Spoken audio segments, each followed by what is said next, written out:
Everyone, আগের ব্লগটা Miami থেকে ফ্লাইটে উঠে শেষ করেছিলাম আর এখন আমরা অলমোস্ট 6.25 ঘন্টা পর লস অ্যাঞ্জেলেসে এবার ল্যান্ড করব।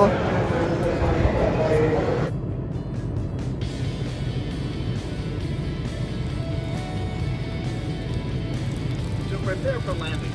Please close your tray table and put away carry-on items. Place your seat in the original upright position. Seat back device holders must be stowed for landing. We will now collect any items you wish to discard.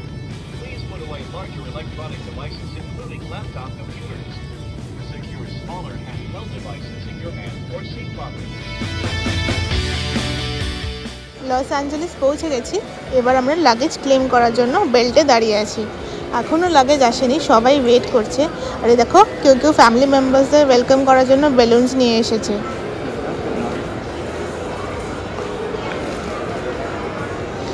ওই আস্তে আস্তে এবার luggage আসা শুরু হলো। এবার দেখা যাক আমাদেরটা কখন আসে। লাগেজ নিয়ে আমরা বেরিয়ে পড়েছি। এইটা ঠিক এয়ারপোর্টের বাইরে একটা জায়গা, ওপরটাতে ফ্লাইওভার আর নিচটাতে এখানে সবাই ওয়েট করে তাদের ক্যাবের জন্য বা ট্যাক্সির জন্য বা বিভিন্ন হোটেল থেকে পিক আপ শাটল আসে সেগুলোর জন্য। তাই আমরাও এখানে ওয়েট করছিলাম। উবার একটা বুক করেছিলাম, ভেবেছিলাম এখান থেকে আমাদের পিক আপ করবে উবারটা, কিন্তু আমরা জানতাম না যে লস অ্যাঞ্জেলেসের সিস্টেমটা একটু আলাদা। আমরা যে এয়ারলাইন্সের সাথে এসেছি সেই এয়ারলাইন্সের ঠিক বোর্ডের সামনে গেট দিয়ে আমরা বেরিয়েছি। তাই জন্য দেখলে বাঁদিকে আমেরিকান লেখা ছিল, কারণ আমরা আমেরিকান এয়ারলাইন্সের সাথে এসেছি। এবার এখানে ওয়েট করছি, কিন্তু এখানকার সিস্টেমটা অন্যরকম। নর্মাল প্রাইভেট গাড়ি ছাড়া, যাদের নিজস্ব গাড়ি সেগুলো ছাড়া অন্যরকম কোনো পাবলিক ট্রান্সপোর্ট মানে বাস বা ক্যাব তারা এইখানটাতে আমাদের পিক আপ করবে না। এয়ারপোর্টের নিজস্ব শাটল আছে বা বাস আছে, সেই বাস করে আমাদের উবার বা লিফট একটা পিক আপ পয়েন্টে যেতে হবে, সেইখান থেকে আমরা উঠতে পারবো। রিজনটা বুঝতে পারিনি, পরে বুঝলাম। এটা আমাকে অর্ক বলল যে আসলে এটা তো একটা সেলিব্রিটি এয়ারপোর্ট, এখানে প্রচুর সেলিব্রিটি আসে, তাই জন্য এইখানটা যাতে ভিড় না হয়ে যায় বা বেশি কনজেস্টেড না হয়ে যায়, তাই পাবলিক ট্রান্সপোর্টে যারা যাবে তাদের পিক আপ পয়েন্টটা এরা সরিয়ে দিয়েছে। তাই এখন আমাদের আবার সেই অবধি যেতে হবে, তার জন্য একটা বাস নিতে হবে। তো সেই আমরা আসলে বুঝতে পারছিলাম না, একে ওকে তাকে জিজ্ঞেস করছিলাম, কেউ ক্লিয়ারলি কিছু বলছিল না। বেশ খানিকক্ষণ কষ্টের পরে এই যে দেখছো লিফট ট্যাক্সি লেখা রয়েছে, এরকম একটা বাসে করে আমাদেরকে ওই উবার পিক আপ পয়েন্টে যেতে হবে। সেখান থেকে তারপর আমরা উবারে উঠতে পারবো।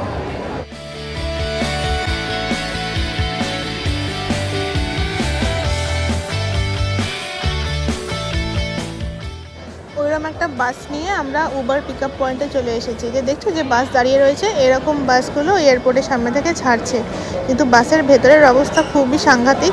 মানে যেরকম আমাদের কলকাতার JNNURM-এর যে বাসগুলো হয় না, পুরো ভিড়ের ঠাসা, সেরকম মানুষের ভিড় প্লাস লাগেজ প্লাস কুকুর। আমরা উবার বা লিফট কোনোটাই নিইনি, নিলাম একটা ইয়েলো ক্যাব। এবার যাব হোটেলের দিকে। ইনি মিটারে যাবেন বলছেন, তো দেখা যাক ফাইনালি কত বিল হয়।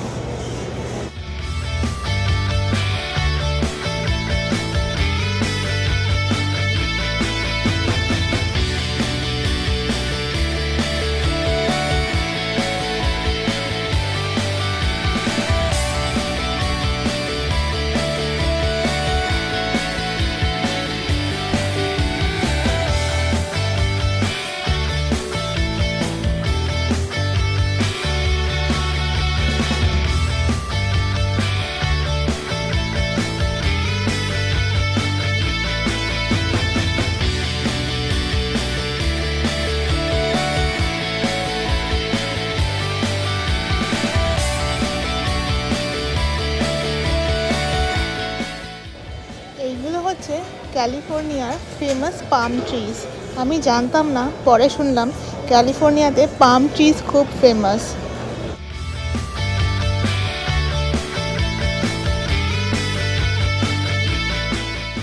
আমরা ঢুকে গেছি লস অ্যাঞ্জেলেসের ডাউনটাউন এরিয়াতে।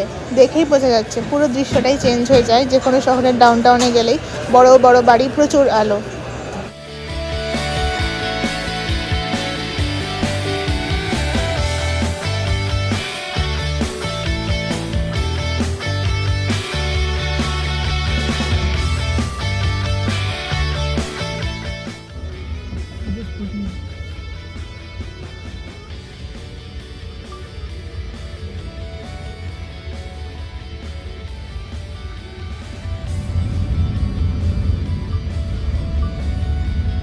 12টার সময় বাড়ি থেকে বেরিয়েছিলাম, এখন আমাদের ওইখানকার ইস্টার্ন টাইমে প্রায় রাত 12টা বাজে, আর এইখানে এখন রাত 9টা।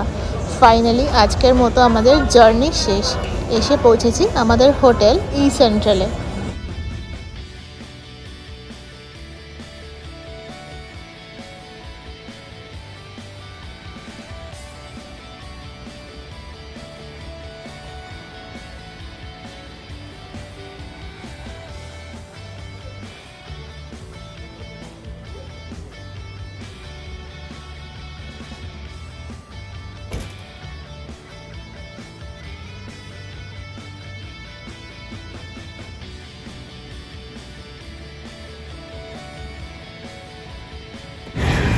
আমাদের হোটেলের সামনে গাড়িটা নামিয়ে দিয়ে গেল। এইটাই আমাদের ট্যাক্সি, আমরা এই ট্যাক্সিটা করে এসেছি। এবার তোমাদের একটু জায়গাটা দেখাই, দাঁড়াও।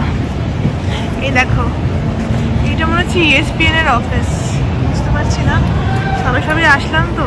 এখানে কিছু একটা বোলিং হয় মনে হয়, দেখো একটা বোলিং নিয়ে গেছে। আর এইটা হচ্ছে গ্র্যামি মিউজিয়াম, জাস্ট অপোজিটে।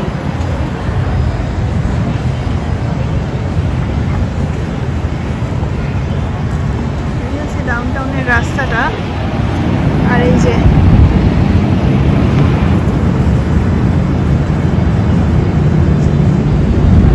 দেখছো তো, রিটজ কার্লটন বলে যে হোটেলটা, এটা খুব নামকরা হোটেল, খুব পশ, খুব এক্সপেন্সিভ। আর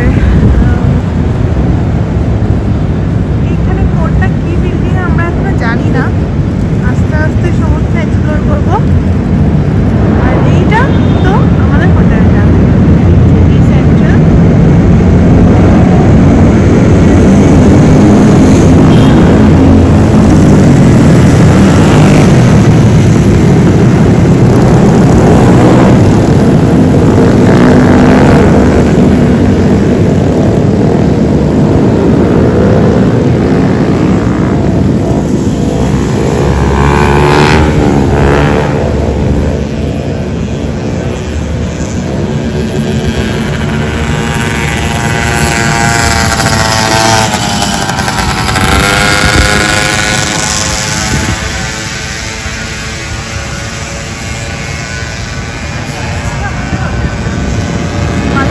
কি হলো আমি ঠিক জানি না, ভালোই হলো, কি হতে হচ্ছে গেল।